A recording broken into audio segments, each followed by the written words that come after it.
today with us is Dr. Yasmin, who is going to share with us her experiences of running a research center in the south of Egypt and how being a competitive researcher and strategic manager at the same time has been like for her. She believes that her approach is an entrepreneurial one. If you want to develop your own research and translate findings into innovative, impactful solutions, has to be creative and purpose driven. So I'll read a bit of her bio and then we'll go straight into her presentation. You're free to any questions or have any comments sent to us via the chat or question box. And you can also raise your hand, and at the end of her presentation, we shall give you to ask those questions. So I'll read Yasmin's bio and then she'll present her work. Dr. Yasmin Aguib is a member of the management board, director of research at the Aswan Heart Center, or rather the Magdi Yacob Foundation in Egypt. She's a honorary research fellow at the National Heart and Lung Institute at Imperial College London. She's a co-PI in the Foundation Transatlantic of Excellence for Redox Regulation and Cardiomyocyte Renewal, and adjunct professor at American University in Cairo. Wow, that's quite a mouthful. Dr. Aguib holds a master's degree in molecular biotechnology and management, organization and technology, and a PhD in biotechnology and molecular medicine, both from the Technical University of München in Germany. Within the framework of the German Excellence Initiative, she was appointed scientific consultant to the Technical University of München Global Strategy and the Eurotech Universities Alliance. In her current role, she is contributing to the implementation and execution of the AHC Research and Innovation Strategy, and I'm sure she's going to tell us what AHC is, and with a focus on precision medicine in Africa and global health. Thank you so much, Yasmin, for accepting to offer us this webinar. I'll hand it over to you so that you can make your presentation, and later on we shall take questions. Thank you. Yasmin, over to you. Thank you very much, Grace. And thank you for this introduction and for giving me the opportunity or the chance to host with you this webinar and speak. I think we will now switch to shared screen so I can my slides, and then during the discussion we can go back to the webcams.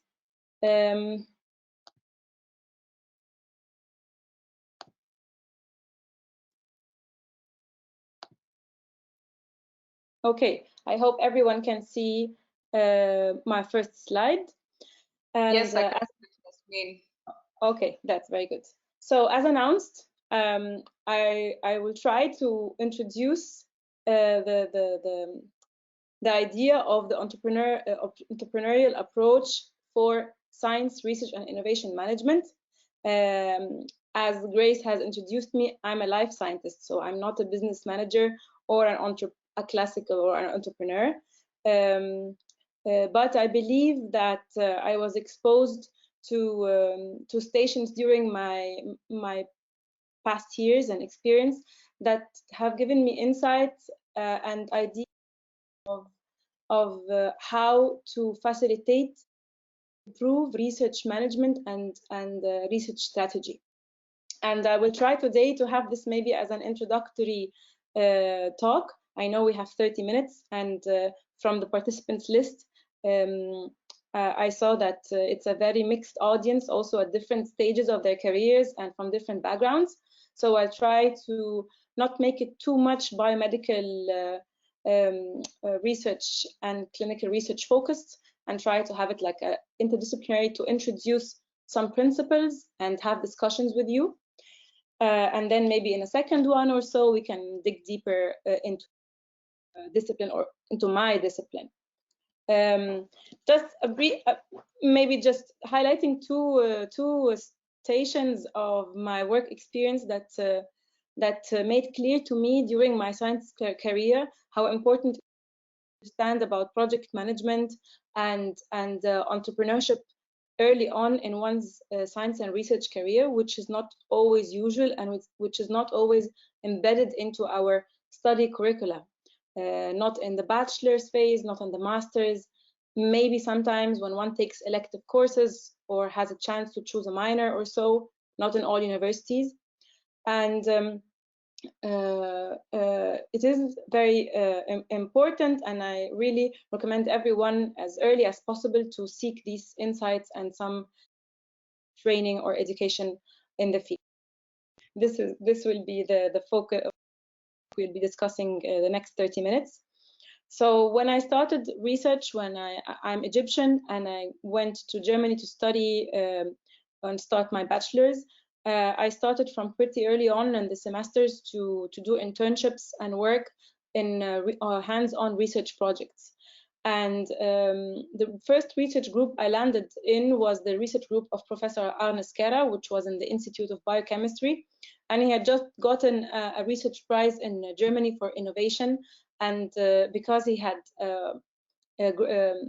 started a spin-off company called Pierce based on a research discovery he had made. He's a protein engineering expert, and he developed molecular structures that looked like antibodies but were much smaller, so they had higher bioavailability. And he was between, as you see here, the building of the university in Munich and his company, managing two different, or actually many different teams with many research projects, some of them with a focus on university focuses and the other one for the company. And both teams were benefiting and learning from each other. Then a few years later he has started his second company called Excel Protein, and it was based on a technology he had established for tagging tagging proteins, which makes a very potentially successful strategy for antibody drug conjugation. And this was the first eye-opening experience for me to see how fast one maybe can translate research findings into applications and solutions. Then I had different, Grace already said more about my research career, but one thing, the second station I'd like to highlight in context of today's webinar is my work with Professor Hermann, which was until last year the president of the university in Munich. And he was a very special university president because he reformed the whole university, all its research institution and educational structure. And this was also supported by the Excellence Initiative, which was an initiative started in Germany to boost higher education institutions and pick specific ones in Germany who apply for becoming excellence universities with research proposals and ideas for education, research, and future strategies. And I joined the team actually because it was a team mixed from young researchers and scientists and academics from different fields to join this endeavor at the university and prepare for the proposals. And these were like billions of euros funded for German universities. And this was another experience for me where I learned about project management and how to create structures and infrastructures from ideas, acquiring the necessary funds, and bring them to life.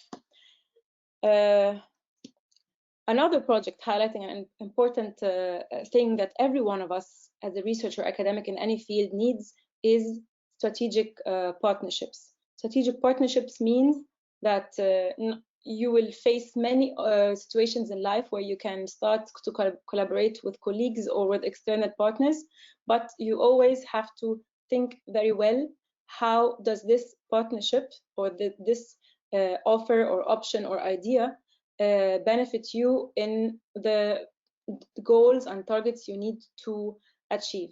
And when you have different levels of benefits, then it becomes a strategic partnership that is focused and directed to for a specific aim.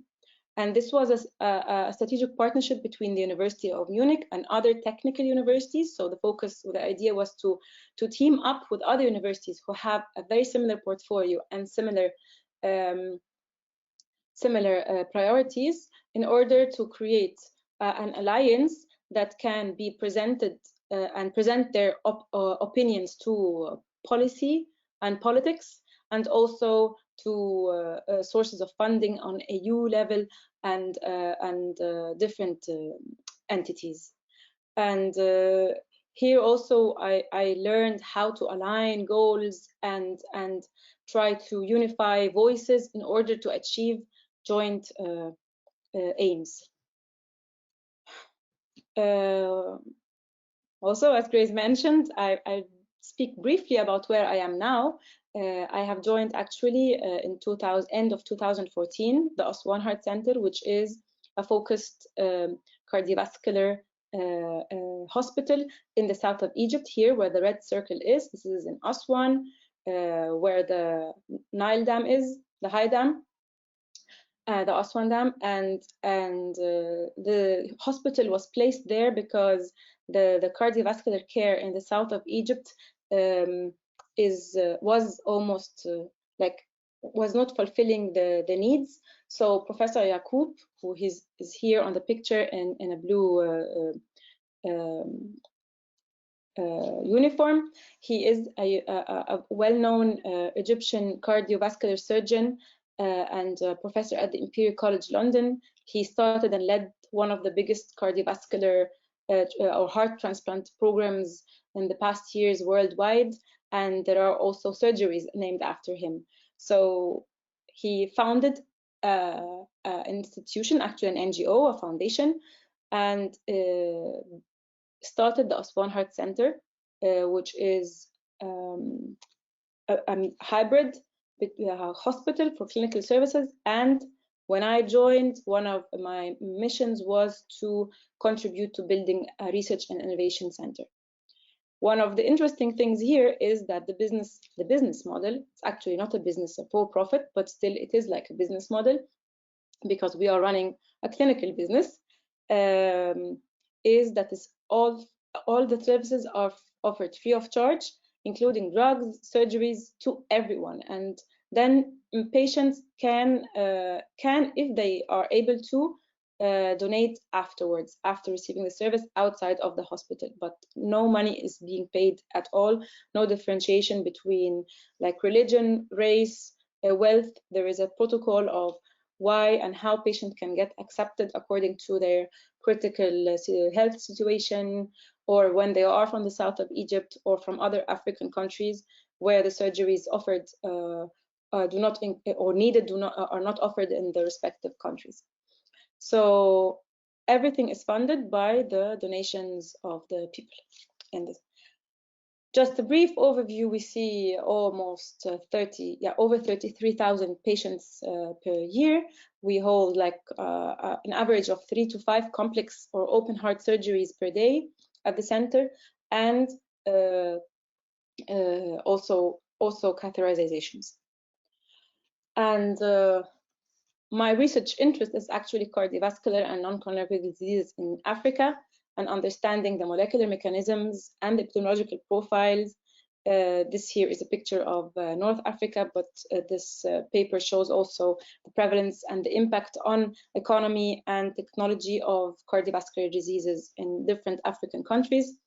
And we are in an environment where, because of the resources need to be used in a very, very well thought way, the program that we've developed is focusing on delivering output to the needs of the region and the patient populations that we see, hopefully as soon as possible. So it is a translational research program that we have built, consisting of clinical research, molecular research, and biomedical engineering research. And the researchers and the patients are very close. Sometimes they know each other. The distance between the wards, the patients' beds, and the research center is small, and hopefully this geographical closeness also helps in bringing what the findings and the discoveries as fast as possible to patient care. So in the past years, I was involved in building many advanced platforms and also recruiting a research team that is talented and did not move out of Africa, and was interested in staying and contributing to research and development there, which was not very easy. It is a challenging thing, but with time and patience, it was possible, and we started operating like working full time on our research projects around 3 years ago. Okay, so after this brief, semi-brief introduction, because it was also like a little bit of starting the other way around and showing you what how possible products of linking an entrepreneurial approach, management skills, and science and technology skills, when they get linked, you can realize more than just when one is focused on being a subject matter as expert, which is extremely important, but nowadays, widening the skills are important, and this is what I will talk about now. I will keep zooming in and out, okay? So zooming completely out gives us the bigger picture. Zooming in makes what I say a little bit more concrete and not too general. So when we talk about research and innovation and needs and societal challenges, everyone now, I think, almost knows the Sustainable Development Goals by heart, because it was agreed on that these are the focuses of what needs to be done until 2030 or maybe 2040. We don't know how much we will advance. I will not go through them because you know them, but I will just from here go to a best practice example that I will be using during my talk, which is the European or the EU, the Strategy for Research and Innovation by the European Union. Here in this analysis, or in this photo, you see when the EU was formulating the policy for the next framework program for the research funding, they also got in touch with stakeholders and asked them for their contributions to formulate or reformulate the goals that need to be achieved by this research program. And here you can see it covers almost everything in our society nowadays, from digitalization to climate science and solutions, transport, mobility, biodiversity, everything. And this is in a very summarized matter how they collected information about needs in the society.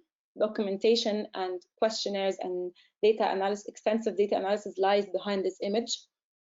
And as you know, the EU every couple of years announces a new research program, actually every 6 years.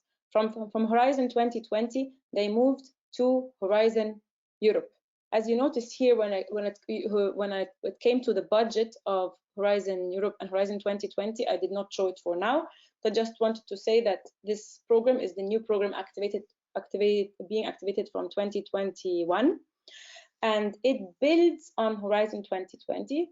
It is not like sometimes when policies, new programs start, they erase the past one and start new. No, it is an evolution of an existing program, because it was always important to build on what has been done. And the European Commission built the new program in 3 pillars. Pillar 1 is excellent science. Pillar 2 is global challenges and European industrial competitiveness. So it is a research framework program, and one pillar builds where the global challenges are mentioned, build also the competitiveness with the European industrial competitiveness of industry. And having pillar 3 with an innovative Europe, where ecosystems and the Institute for Innovation and Technology works with the entities from the other pillars, all the whole program is directed towards widening participation and strengthening the European research area. Okay, why am I showing this? Because this shows how tight and inseparable research, science, industry, innovation are now. They have always been, but as the fields and the knowledge deepened and was expanded, sometimes terminologies and definitions drift away from each other, and in our heads things became separated. Borders were increased or were built.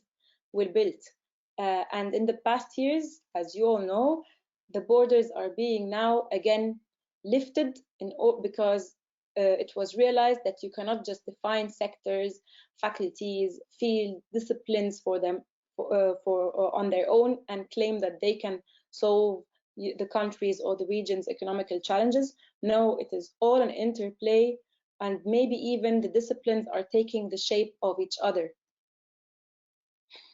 And yeah, I wanted to ask you, I don't know if we have this option, Grace, to ask what if everyone knows how much this research program costs, like the budget.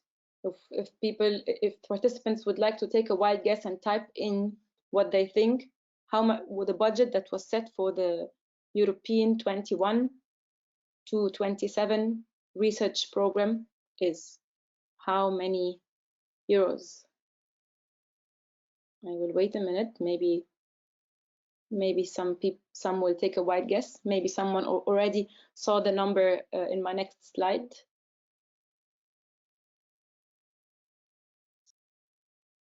Someone says billions, but with no number, 80 to 100 billion from another attendee. Yes, that 50 is billion, yeah, in billions, basically, yeah. In billions. Yeah, that is right. So, as you see here, this is a Nature and a Science paper, and the new research program is around 97 point something euros, 97.6 billion euros. And you see here how the development of how much the EU is investing in research. So beginning with the first framework program, it was year 84 to 87 until now. It's a huge increase, but also because what is included and what falls under the term research is now much more and much wider than it was before. And this was all built on the EU's on studies and the needs and what combinations and models are required to achieve social economic benefit from research. And actually this model or this figure is a simple figure, but says it shows very well the underlying principle, the knowledge triangle. Okay, so the very simple idea is that business, higher education, research and technology, they all interact. So new knowledge generated from skilled talents that are at higher education institutes and at research and technology institutions, this knowledge goes into businesses. Business opportunities occur based on new technologies and new research avenues. And this interaction with the market is the triangle where innovation and entrepreneurship lie in its heart, and that is the key to advancement and socioeconomic development.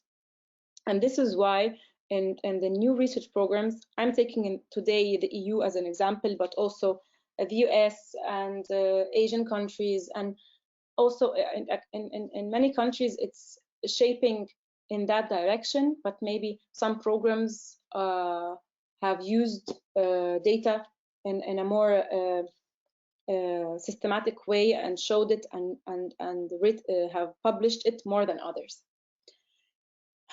If we go now back to what usually you start a presentation with, which is definitions, right? Because here we're talking about research and technology, higher education. Higher education is usually what we understand as academia. Business, yeah, business is the word. Entrepreneurship usually falls with business, but some universities now are offering entrepreneurship program and entrepreneurship training, and research and technology are in between, right? When we go here to the definitions, we will find that academia is defined as the environment or community concerned with the pursuit of research, education, and scholarship. And here in the picture, you see Aristotle with Platon, while they are in an academy, and around them the scholars, and here the guy on the right-hand side writing on his knee, doing just everything he can to write what he just learned. Others want to ask questions. This is the typical classical or the classical image of academia and the academic environment and academics who are discussing and sitting and listening and thinking, right? And a famous quote from Aristotle is, educating the mind without educating the heart is no education at all. So mind and heart go hand in hand. And this might have been something that was lost in the past decades a bit, and we're now with the discussion of purpose and impact and benefits and all that, going back to that, because this is where, like, defining again how science and art and emotions and everything are closely together, and the human nature cannot just be overwritten or overrun by performance and efficiency, right? So this is Aristotle and what he said. Then we go back to then we go to entrepreneurship, and I like this. I took a snapshot here because I was looking for different definitions, and then here the author says, what is entrepreneurship? We probably think that the answer is obvious and that only an academic would bother to ask the question. Yes, I consider myself an academic. Probably this is why I bothered, and I thought it's very important now also to show it together with other definitions. And here it says the word entrepreneurship is elastic, right? But from many definitions, what many definitions agree on is that it is a pursuit of opportunity beyond resources controlled. Like when we're talking about business administration or business management, we have specific resources. The resources are being administered and in a very clear way. But the difference here is that entrepreneurship can go beyond resources controlled. And here, the one of the first name that probably would pop up in anyone's head when we say entrepreneur would be Steve Jobs. Yes, it is. It is simply when I thought now I would like to show someone else, but I think that he has very well deserved it because of his career and how he always took risks and insisted on his vision and studied everything very, very well, and was very following a hypothesis and always testing it and taking risks. So, and in this quote I chose today is, sometimes life's going to hit you in the head with a brick. Don't lose faith. I'm convinced that the only thing that kept me going was that I loved what I did. So again, an entrepreneur here, before it was an academic, here an entrepreneur is saying that to love what one does, so the heart with the action, are the key to everything one does. So I do not derive this question from what I showed before, but my aim here is to highlight for the audience, which are mostly researchers and scientists, how close entrepreneurship and academia naturally are. They have always been, and they are very important to each other. Or maybe there are also not just close areas or fields or approaches, or schools, but there are different faces of one coin. I will not answer this because this is the subject for discussion. and everyone will have a different opinion.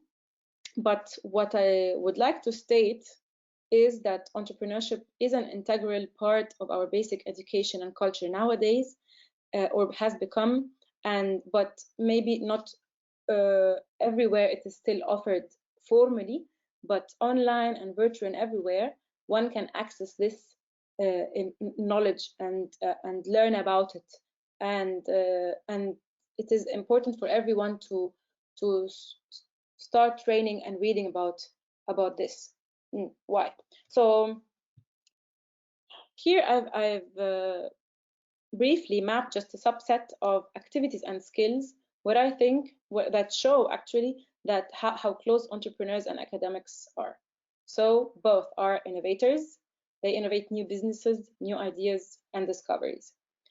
Both researchers and scholars at university or entrepreneurs and startup companies, to their culture, they take opportunities and risks. Maybe in the world of entrepreneurship, this is celebrated and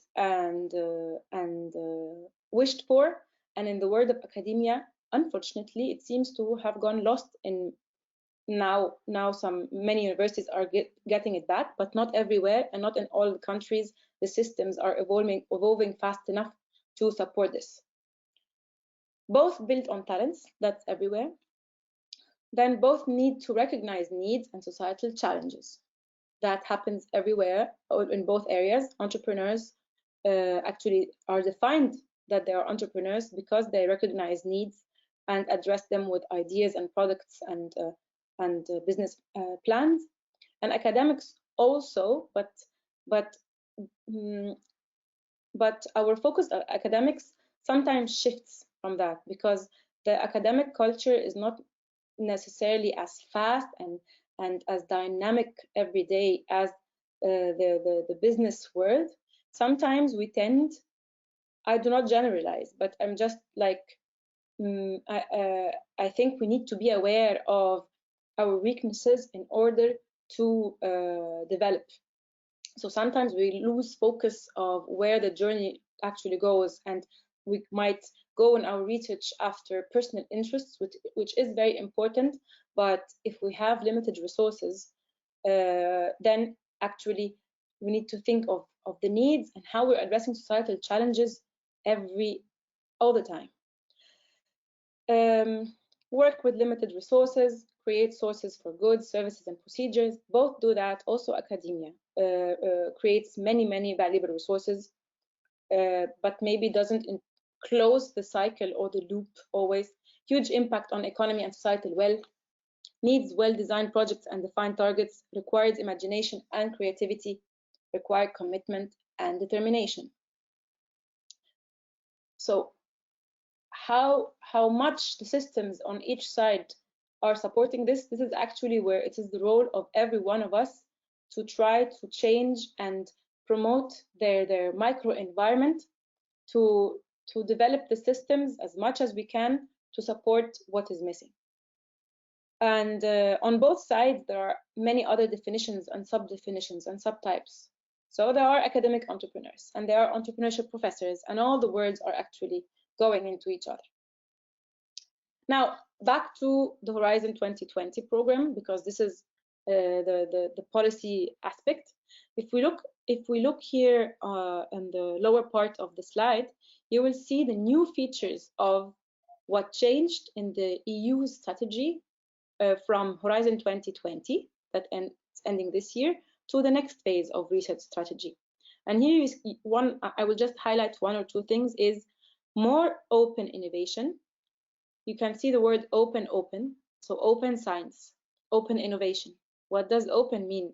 It means that the borders between disciplines and the structure will loosen up, which means that academia and other sectors that have weaknesses need to evolve and improve them, because competition is good, because it helps the fittest and the most competent and the best operating systems to survive. But it's also, it can also be dangerous. And an important thing is a new approach to partnerships a new approach to partnerships, because partnerships in the next years will be more important than ever, because the level, the depth of how innovation needs to be addressed, and the width of the setups and infrastructures makes it impossible for one group or one institution to tackle impactful topics alone. We spoke about the knowledge triangle, and here is putting this triangle into a bigger context, right? So we are zooming out again into the innovation ecosystem consultation between enablers, national authorities, public bodies, NGOs, higher education institutions, the citizens, the end users, the clients, right? For the project, for the product, for the solution, for the SMEs, potential partners, if we're talking from academic or research perspective, right? Investors, business angels, national authorities, regional authorities. So the knowledge triangle is embedded into a very complex system, and we as researchers working on our different fields need to be aware of the context we are operating in, because one can have the best idea for a grant or an experimental thing or project, but if we're not aware of our environment, we will not be able to get the funds or build the infrastructures that are required. We will not be able to lobby for our topic, to show, or to, in the entrepreneurial world, say pitch for our ideas, right? Entrepreneurs, as everyone now knows, they train how to deliver their ideas in 1 or 3 minutes if needed. And these are all important things to consider with respect to that all this innovation knowledge triangle and all the dynamics and the interaction between these entities. If they work well and are integrated, they result into impact for our society and our economies. And this is very important, because if we dissect now how in our institutions, and also this happens within my research group, we always have to look at the portfolio of what we are doing. Okay, what is socially useful? How are projects evolving? In which direction? Here you see the x-axis, socially useful, not socially useful. Improves fundamental understanding, does not improve fundamental understanding. And you can have a Louis Pasteur approach, where you use inspired basic research, or a Thomas Edison approach, purely applied research. Yeah, it does not improve the fundamental understanding, but it is socially very, very useful. Or Niels Bohr, who it is pure basic research.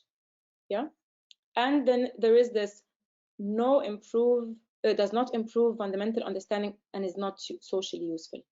And the more we think our programs and our projects in the micro and in the macro level through well in detail, the less we will have our work ending up in this rubbish bin quadrant, it's called, right? Because this is not useful.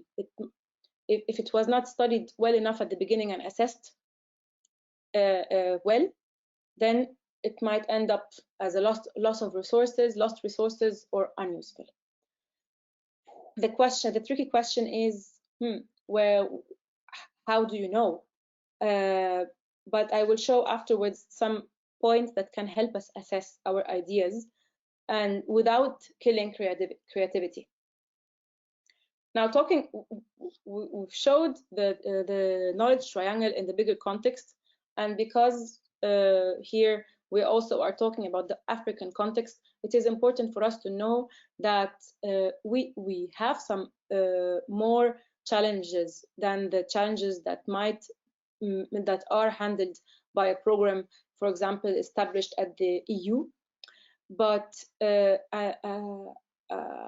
entrepreneurial approach in trying to solve and handle these challenges and use them as a stimulus for innovative solutions and advanced program is possible if we address this, if we put this in our targets. So we have a problem of limited funding and maybe inadequate budgetary allocations, or to access the literature and the resources required. Data are sometimes missing. We sometimes lack confidence. Sometimes when we attend business like conferences or meetings and see how huge and large other projects around the world are being set up and executed, we might lose confidence. But if we, on the other hand, think very well the entrepreneurial way about our unique selling points and our niche, our market niche. It's not a market. We're not necessarily talking about selling a product, but the research market, the knowledge market, if we might say so. This might provoke some people, but I do not mean to commercialize it. Then we might be able to find our niches where we, with our interests and our resources, develop a competitive edge. There is lack of transparency, sometimes very heavy teaching schedules. Tools are not always accessible, but I mean, these we can find for them innovative solutions, and there are many also initiatives in Africa.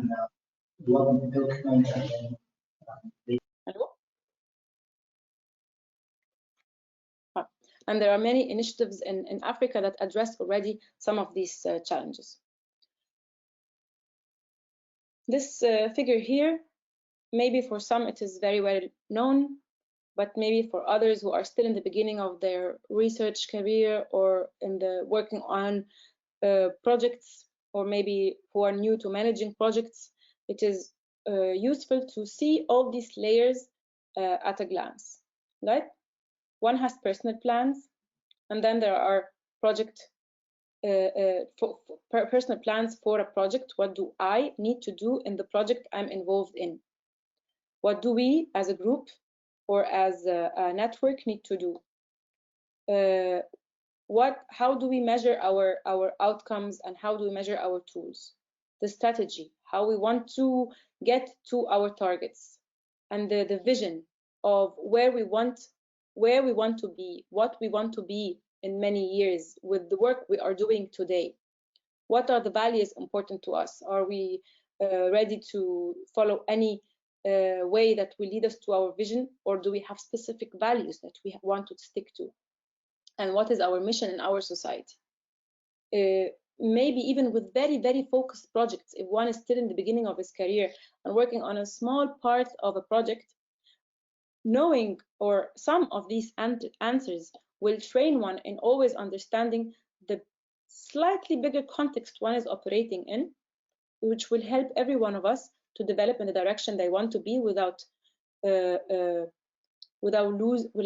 losing focus. This here is a famous model for an entrepreneurial approach by Gibb, but developed further by Shook in 2003, showing the entrepreneurial individual with the skills of problem solving, creativity, persuasiveness, planning, negotiating, decision making, and the attributes of being self-confident, autonomous, versatile, dynamic. Some of these are the skills and attributes I mentioned before, that they are common between academics and entrepreneurs, but some of them us academics have lost a little bit along the way, right? So we might have lost sometimes dynamics depending on what kind of environment we're in. We might have lost a little bit of confidence, as mentioned before. Autonomy, because sometimes hierarchies like get us stuck in following specific forms that we're not always convinced in, because it is not like in the entrepreneurial world, coolness and young people handling it mostly, not most, yeah, actually mostly. No, we have a big hierarchy in academia with different big gaps of ages. But there are many skills academics have that need just to be taken away the dust from, right? Very creative, but we don't always realize how or on purpose use our creativity. Problem solving. Everyone working in research is solving problems every day, but we do not necessarily acknowledge them as such, and we consider them part of what we do. But if we always reflect on how we solve problems and develop this further, we will also gain more autonomy and more self-confidence.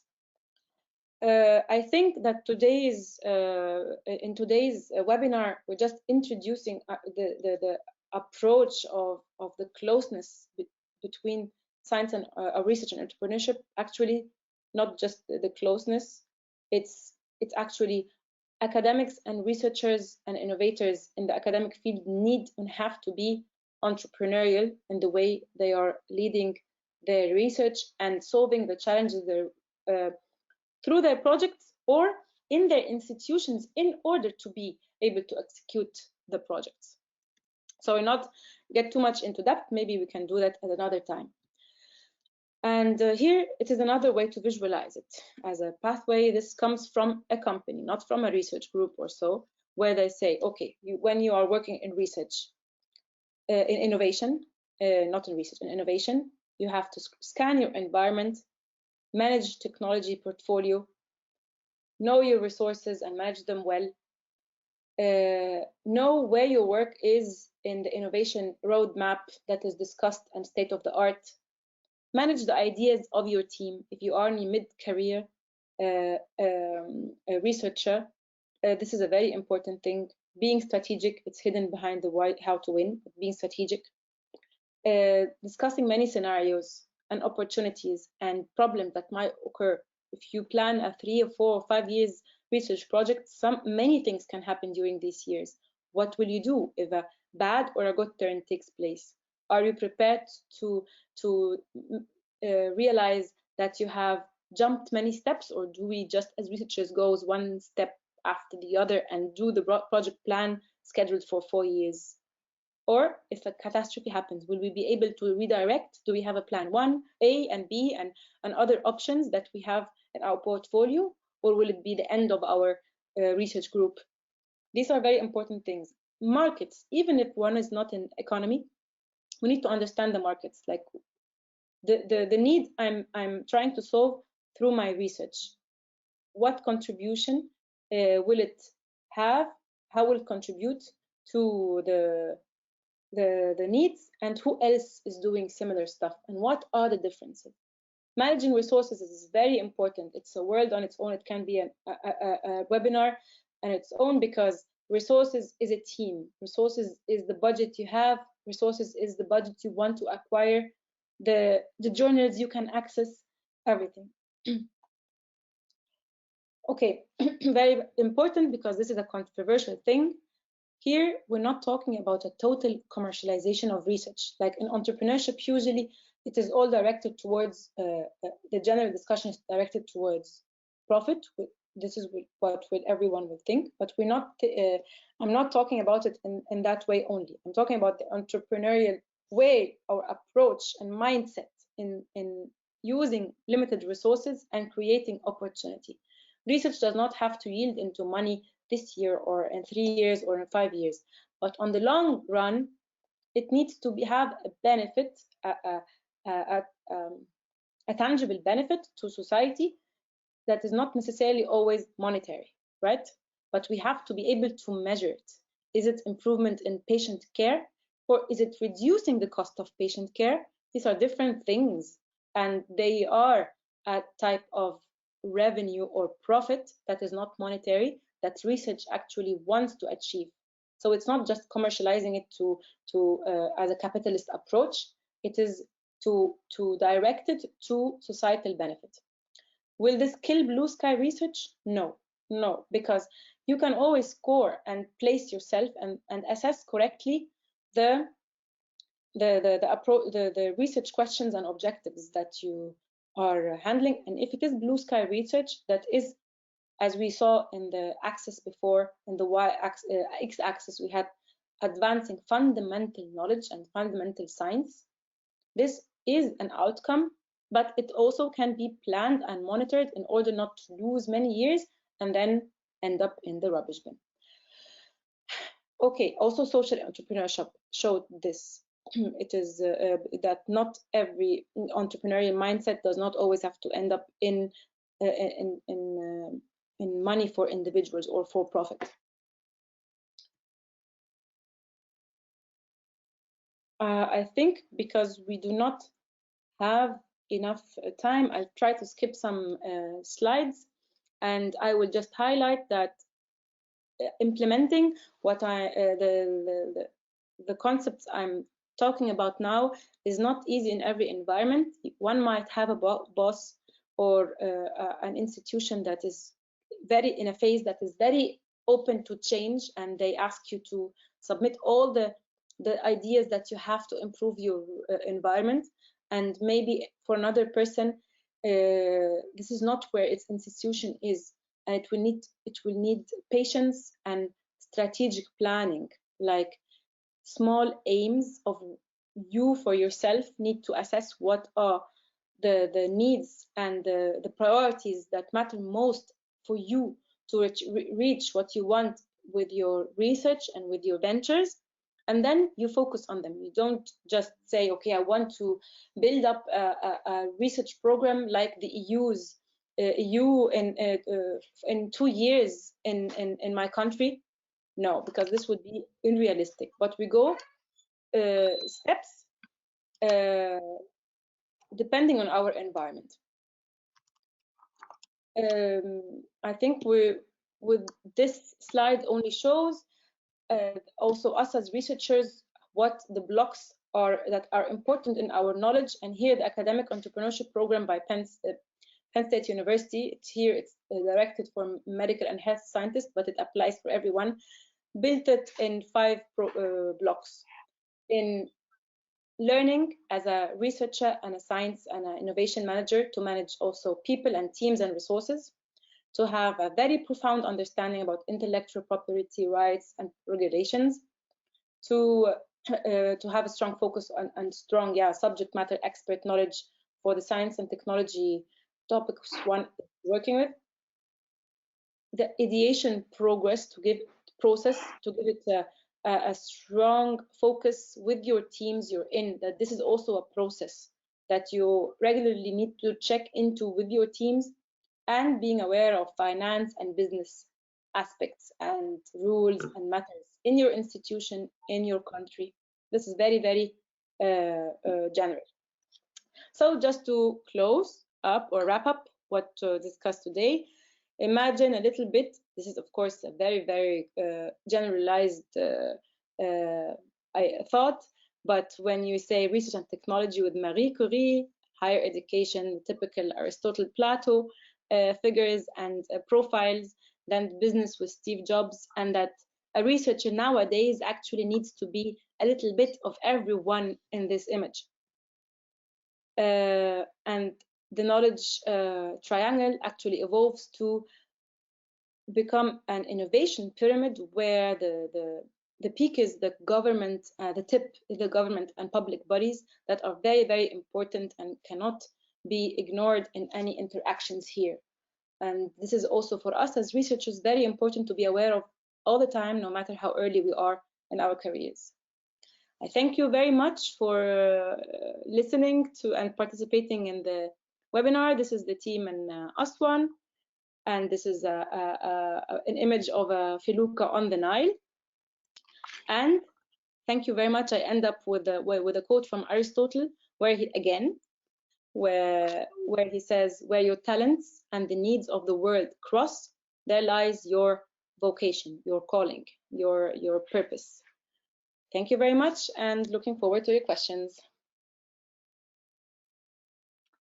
Thank you so much, Yasmin, for such a wonderful presentation. I want to say I have found it quite useful and also challenging in a way. Oftentimes as academics, we don't think ourselves as entrepreneurs, but you've made it come closer to us that actually the work that we do also is entrepreneurial in nature. I was particularly intrigued by your your focus on the European Union research framework. And some of the work that we've been doing at the African Academy of Sciences has been looking at the contribution we make to science on the continent. That is a contribution to the bigger picture of scientific advancements for the African continent within the African Union framework, TISA 2024. And what struck me is that there are 3 pillars and there's a budget attached to us to that. Unfortunately for us in Africa, we do have TISA 24 with the various pillars, but unfortunately, I don't know if there's anyone on this call who could actually confirm if we have an actual budget that is attached to that, the commitment that was required of African governments to invest at least a GDP of their, at least a percentage of their GDP into research. That has not yet happened. Even the countries that have been trying, such as South Africa, they haven't reached that target yet. So these are some of the challenges that I was observing and reflecting, and then thinking, how then do we, as early and mid-career researchers, position ourselves to actually make use of the limited resources we have on the continent and around the world to ensure that we can still achieve our targets. I was also intrigued by the knowledge triangle, and I think that was just humbling to see how all that looks like, and the comparison or the relationship between an entrepreneur and an academic was also very exciting to see. I think my takeaway was that we as academics, we solve problems every day, but we don't acknowledge that, and therefore perhaps if we started acknowledging that we are always solving problems, then we'll start realizing the entrepreneurial approach that we are taking, or we need to be taking, and looking deeply into the impact and how all these things are integrated. So thank you so much for that. And now I will open up for questions, colleagues. And as I mentioned earlier, you have 3 ways of asking questions. You can either type in your question and we will read it out and Yasmin will respond. You can raise your hand and we will give you a chance to speak. When you're raising your hand, make sure that your audio is working and that your background is quiet so that we have less disruptions. Then the 3rd way you can do that is also to just send a comment if you don't need to speak or you don't need a response to that. So Yasmin, would you like to first respond to the questions we received during the registration process, and then we'll go to reading the questions that are coming from the current attendees? Yes. So one of the questions was how young researchers can finance clinical trial in Africa for medical devices. That's a good question. Okay, of course, clinical trials are very tricky because we are talking here about human subjects and patients and everything that needs to be, I assume you mean like a trial where you try a new drug or a new medical device, as you say here. And as soon as it gets to, as soon as it is about getting in touch with the human body, the very first important thing is to make sure that the devices or the drugs are developed enough. But of course, you know that. That's why the regulations are very strict, and the financing also needs a lot of these evidences and documentations and ethical reassurances that no harm will be done. So usually it is difficult for a very young researcher to finance a clinical trial unless one is it is in partnership and backed up with a more advanced researcher who has already a clinical track record in clinical trial and successful ones that caused no harm or caused more benefit than harm, and have him support him. Because if we're still in the beginning of our career, and this is what I understand from the question, young researcher, then it is difficult because the funding agency will be taking a huge risk. But yeah, everyone starts in when it comes to clinical trial first in a group that is established, and when one has a track record of similar clinical trials, they might have a chance to apply with a proposal for as a PI and be involved in their own clinical trial. I hope I understood the question correctly. Grace, if you have comments or I might have misunderstood the question, please let me know. No, I think you have answered it correctly, yes. Okay, but then how can I begin in the research field? I think the best way to begin in the research field depends where you are now. So if you've started studying your bachelor's, and you mean starting hands-on work in labs and dry labs and in departments or in companies, then the best thing is to start internships. So my first hands-on experience was always unpaid internships, where I would stay in a lab or in a department for a couple of weeks, learn workflows, get trained.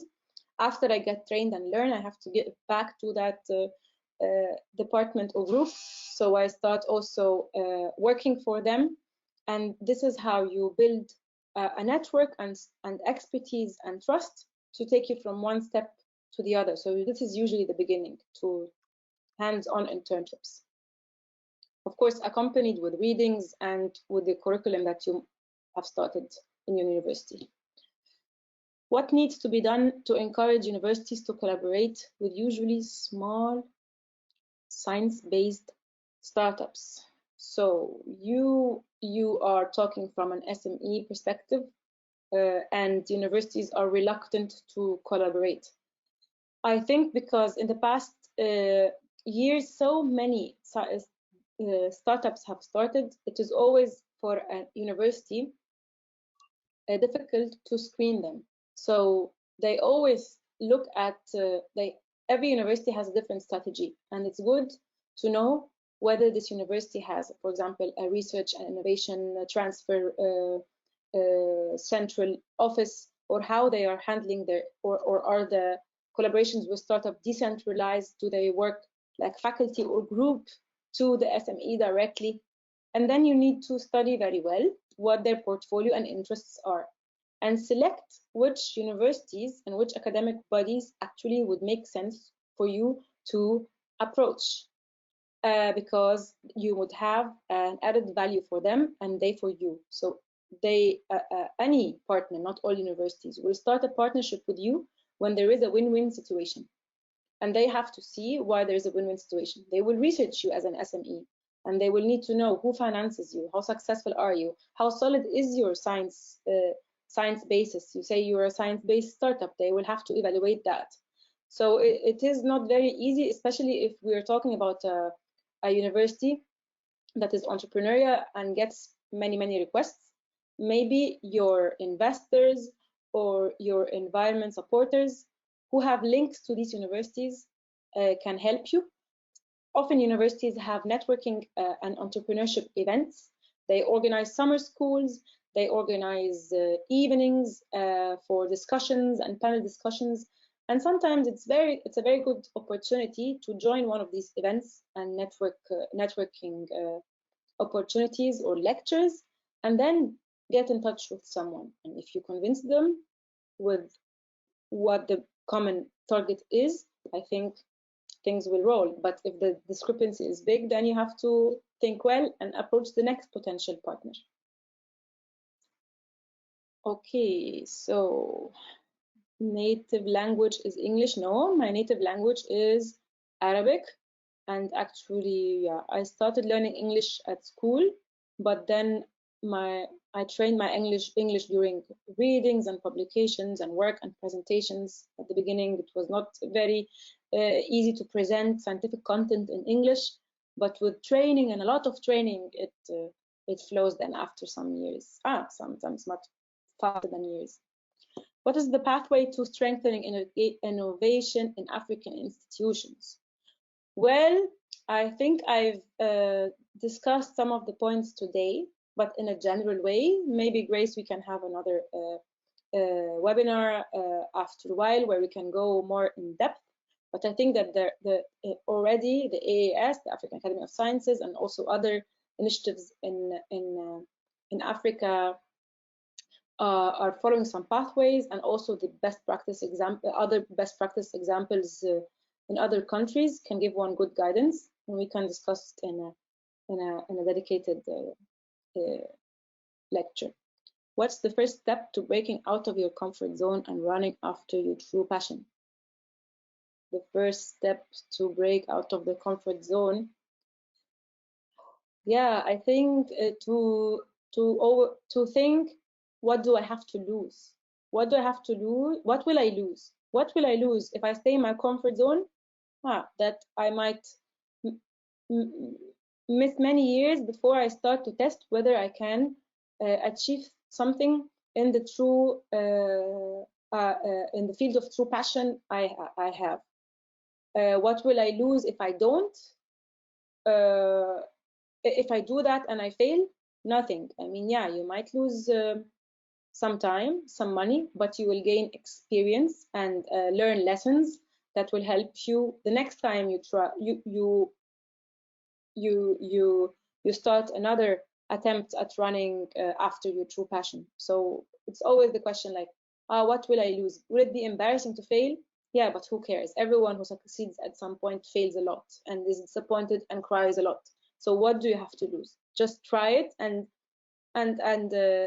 study it well, or follow your gut and your heart, as mentioned many times in the today's lecture, and start all over again. But calculate your losses well. Sometimes there are hard conditions, like when you are in a job that you maybe are not passionate about, and your true passion is somewhere else that might not be giving you money to live from. Then see how to balance, how to create a compromise and start things step by step in a reasonable way, but always see how to start your attempt and to try running after your passion. I think, Grace, that's it with the questions from before the seminar, the webinar. And now we go. Yes, Yasmin, I could read you the questions that have come through, and we can answer 3 that have been typed in, and then we will open for people who want to speak. So the first question that came was from Samia Hamia, and I will read it out. It's a comment and then a question. An entrepreneurial approach to science, technology, and innovation management would entail the creation of technoparks. Additionally, in any developed economy, technology plays a key part, and there are 4 components: discovery, invention, innovation, and diffusion. How can we use this in the science/engineering field to actualize it in Africa, where leveraging some of these technologies has been a challenge? Yeah, that's a very good question. Okay, again, I want to repeat something that when I was talking about entrepreneurial approach, I mentioned 2 different things. I mentioned, I meant, of course, turning your work into, or your projects into innovation that can be introduced to a market through companies and spin-offs and all that. And the other thing is how to manage your research business internally in an entrepreneurial way. So these are different things, but these are both very, very important to our field. Creating technoparks, I mean, it is, of course, something that needs a lot of resources, but maybe also taking it step by step. Not every technopark that was established was a technopark right away. Sometimes virtual platforms were developed first, where different institutions, funders, created large-scale infrastructures in virtual, like using each other's equipments and labs in the different buildings. When this started to bring in research funds or other types of funds, then it was possible to create the technoparks and dedicated spaces and dedicated platforms. So sometimes breaking it down to smaller steps, it requires a lot of resilience, because nowadays you see how fast everything is evolving in different countries, and it's fast, it's big, and a lot of money is behind it. So you will think like, I need to start as big in order to be competitive at all. But as I mentioned at the beginning, there are some strategic tricks, and using the state-of-the-art knowledge maybe that some other countries spent tens of years developing, and focusing on these things with a very defined purpose can help us leapfrog in specific aspects. But this is where we need also to develop our approaches in Africa and have a very well thought through strategy for our programs in collaboration with different countries and different disciplines: discovery, invention, innovation, and diffusion. I think the world of ICT and data and machine learning and all this will help a lot with that. And I think that these are fields that we can build strong and are actually building strong competencies for in Africa. There are some ecosystem challenges, yes, but yeah, it needs to joining forces, finding on the continent the expertise, creating critical mass, and then pushing all in the same direction, because we still have very fragmented efforts in many areas, and that may be our weakness, the lack of the organization among each other. Maybe. I hope I answered the question. Thanks so much, Yasmin. The next question is from Adim Masarwa, and he's asking, what is the best way to choose or build up your research team, in particular when you are an early career researcher? Thank you so much.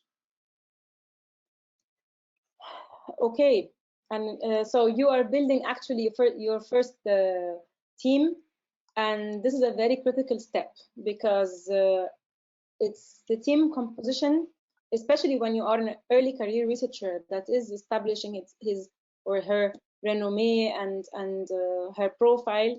You need a functioning team, right? When you are more advanced, you can risk hiring one or two people. They might create some noise in the system or not work as efficiently. You might hire them without knowing or by mistake, but still you will not be affected as hard as when it is you have 3 or 4 people, and then one, which means 25% of your human resources power, will fall off or maybe damage the rest of the 75%. For me, the most important thing is the person's integrity and the social competences, especially when the team is very small, because having a team that trusts each other and that works with each other in a straightforward and honest way and with respect is more important than having someone who is technically very rigorous or who follows or who is very intelligent but lacks the integrity or the collegiality needed. So of course this is very important, but one should never, in the beginning of building this is my opinion, so I'm saying one should never, I don't mean in absolute way, in my opinion, put scientific or technical knowledge first if one already sees or is not sure about the person's social skills, because this small team needs to hold together and also look up to you and respect you, and it requires some testing first, and maybe offering internships and tests and little projects or short contracts to test how the chemistry is. Maybe everyone is very good, but maybe the chemistry is just not there.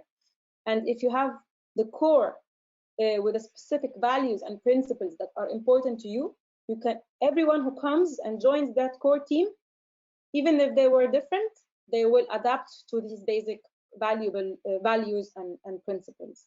And then this will make your life easier. So it will be difficult at the beginning to find the right people. Yes, it will take time, but when you find them, it will make the growth easier afterwards. Thanks, Yasmin. I'll take the next question, and then I will allow 3 hands I can see that have been raised to ask questions. This question was also from Samia, who actually said the previous answer to the question on technoparks was great.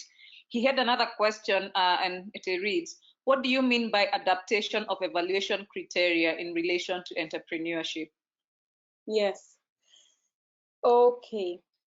1 minute. I will bring this out to give you some examples. So where is it? Okay, we'll just start without the slides.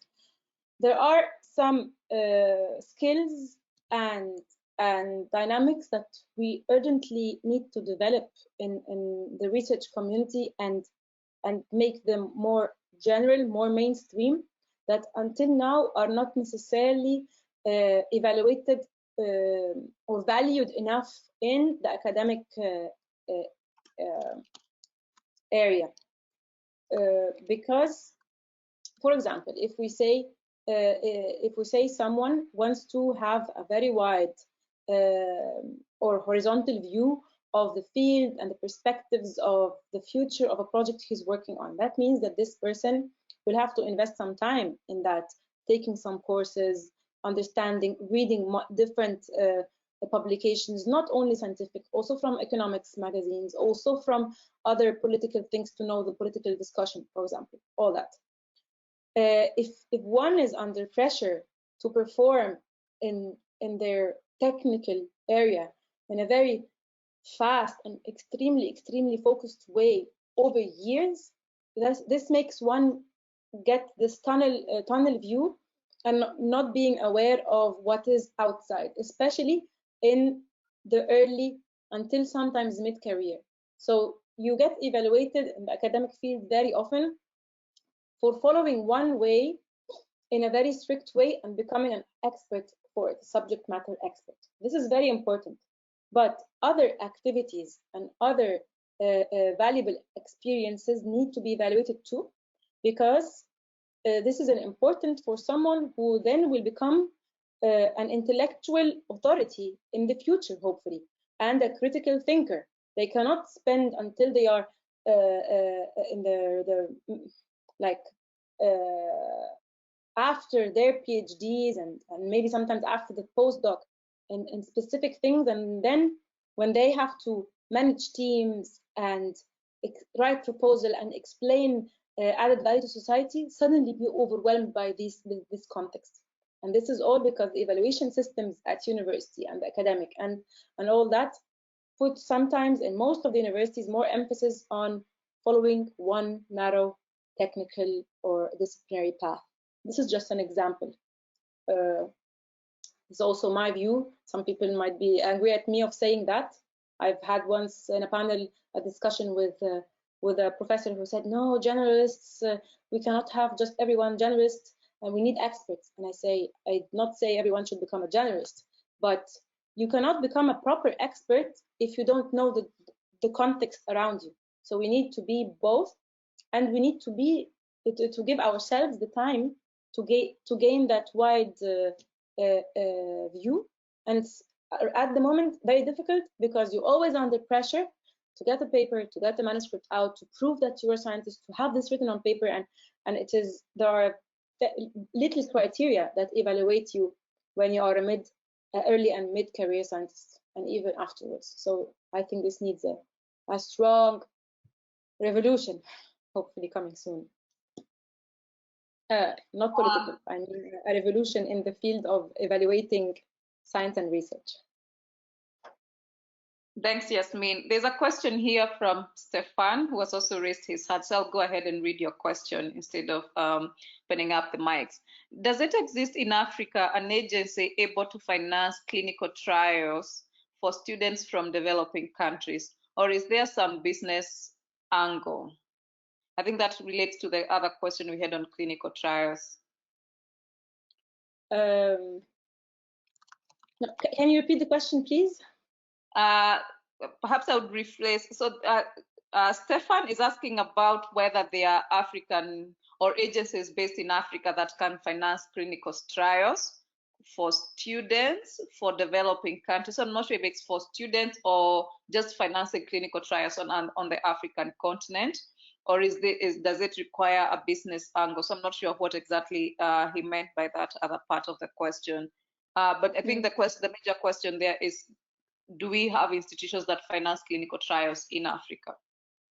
Yeah, but usually, if I understand his question correctly, usually this is always in a link of also an industrial partner. So when you have a small startup that is successful, for example, like Pieris or so that I spoke about before as just an example, starting large clinical trials requires strong collaborations with clinical institutions and with the respective business partners and sponsors. It is difficult for an SME alone to start a clinical trial or a junior researcher. This is almost impossible. There are bodies in Africa that work in a bigger context that do finance clinical trials, but usually in a complex structure, complex setup. Thanks, Yasmin. We have 3 more questions, and hopefully by the time we finish responding to this, we'll be up to the top of the hour. So this one is from Ann Kisa.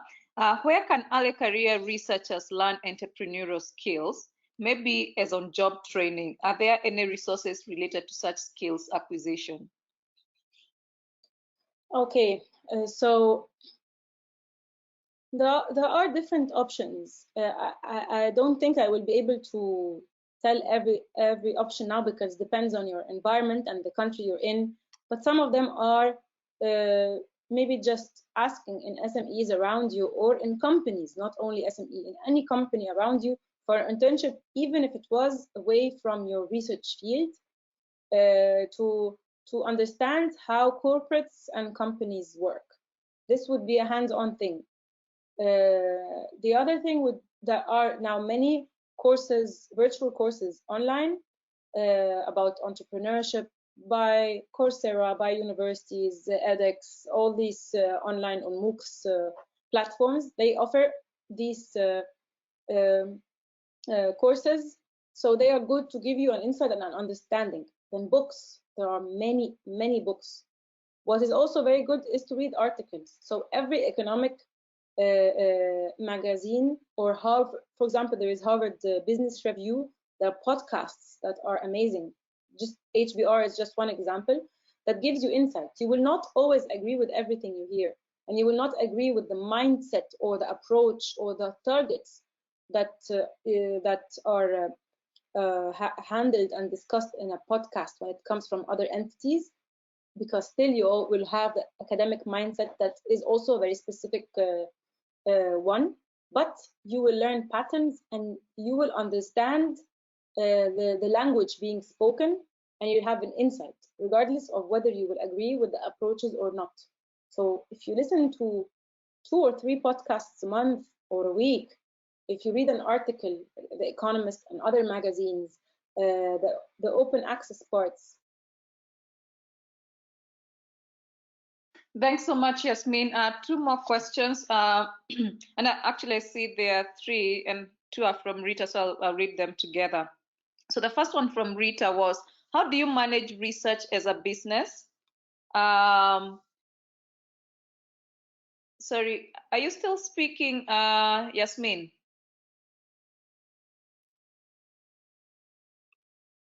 I can see. Sorry.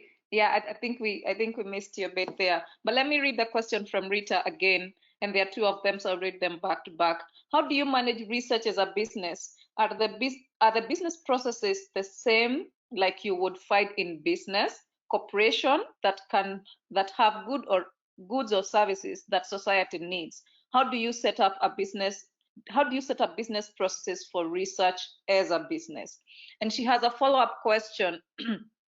The biggest skill I have developed and still developing from my second year of my PhD in architecture is explaining my research to someone who is not in academia.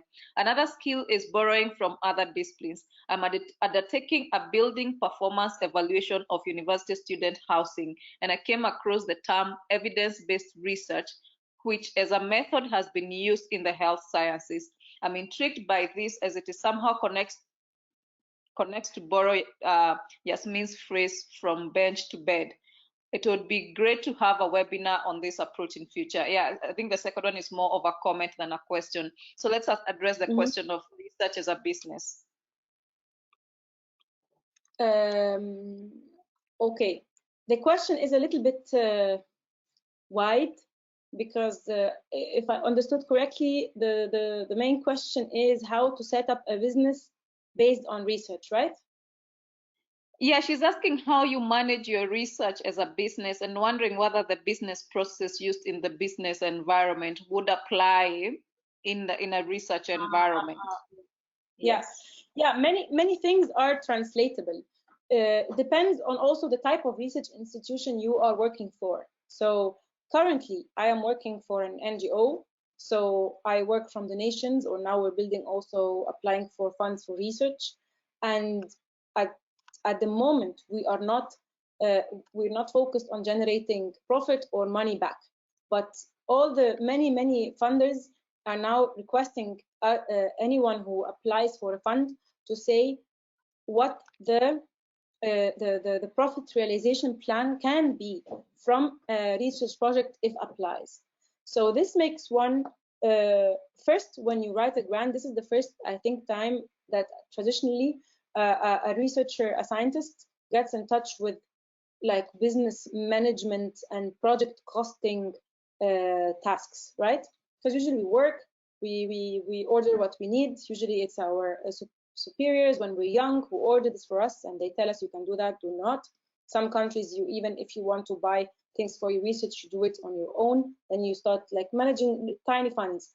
But suddenly you need to set up a project costing like in business, like in a business. So here is everything that applies in business applies to you, except for sometimes details regarding cash flows and incoming cash and all that.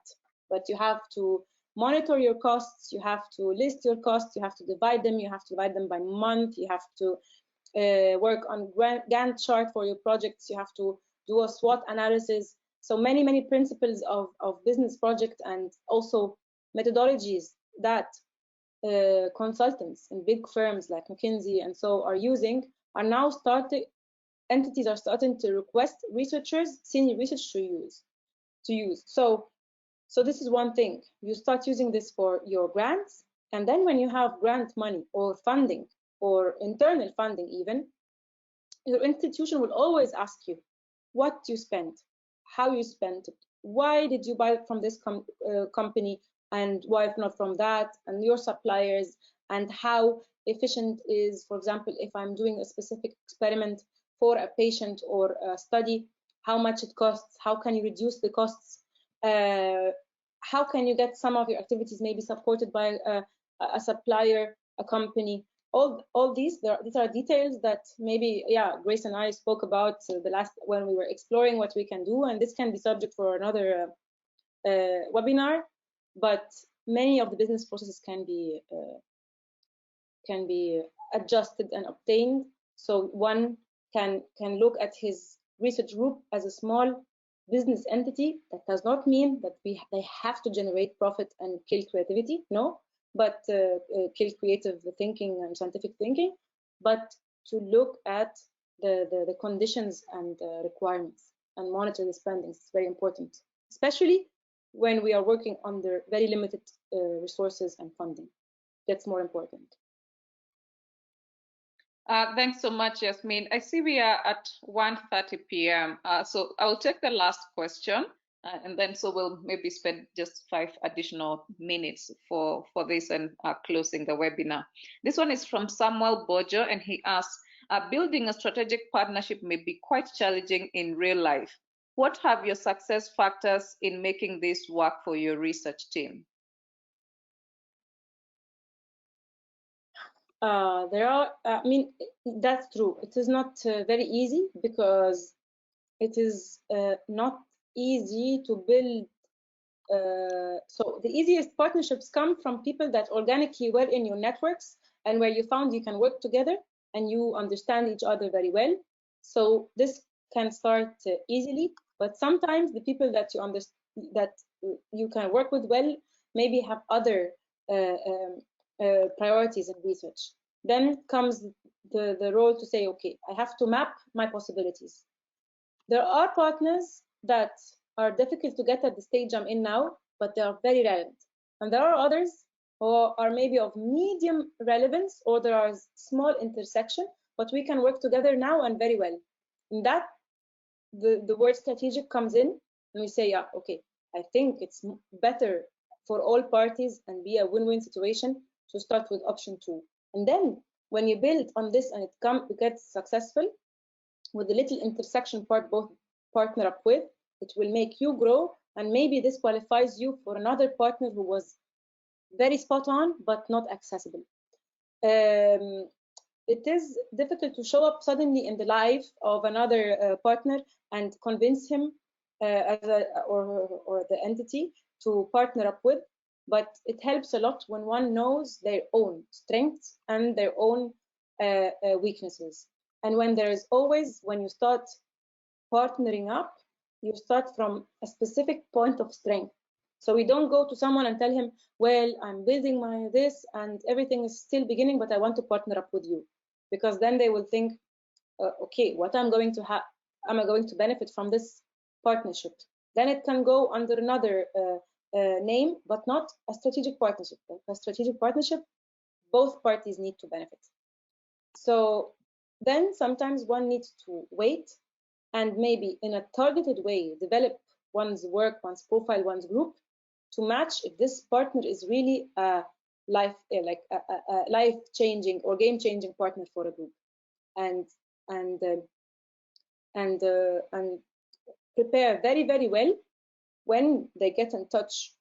We get in touch with this partner with what our strength is, how they will benefit from it, and what our weakness is, and what are we going to do about it, and how both parties end up in a win-win situation.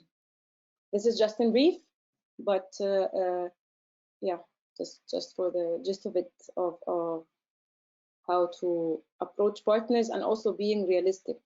Sometimes when I think many years back of when I approached people to partner up with them, I think I was very naive. What was I thinking approaching them? I mean, I didn't lose anything. It was a good lesson because the reaction showed me where I need to develop myself. So it is sometimes worth to go and approach and being embarrassed or getting critique and work on it. But now I calculate things more before the benefit versus and also is the effort that I will do for that partnership worth the benefit or not.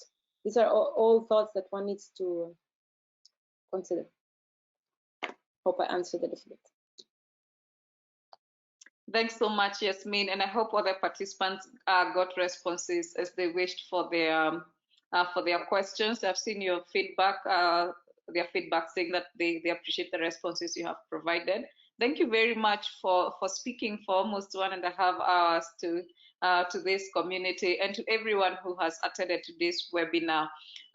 We hope it has been useful to you. We always appreciate if you can provide us with feedback. You will receive a recording of this webinar via your emails in a day or two, and also you can access it on our YouTube account in a week's time.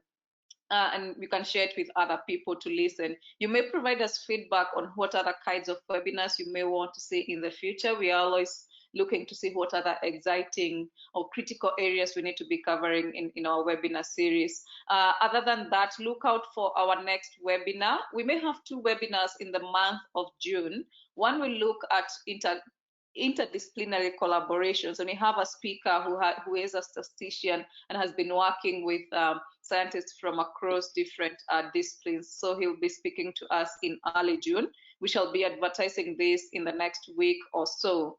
And at the end of June or early July, most likely end of June, we shall have a webinar on science communication. So again, look out for that. Thank you so much, Yasmin, and thanks everyone. And I want to wish everyone a lovely day wherever you are. Thank you very much, Grace, and thank you everyone. If you have any other questions, you can still write to Grace, and you can always forward them to me, or you can also write me on Twitter at agib_y, and we would love to keep the conversation. Let's see what we can do. Thank you very much and have a nice day. Thank you. Bye, everyone. Bye.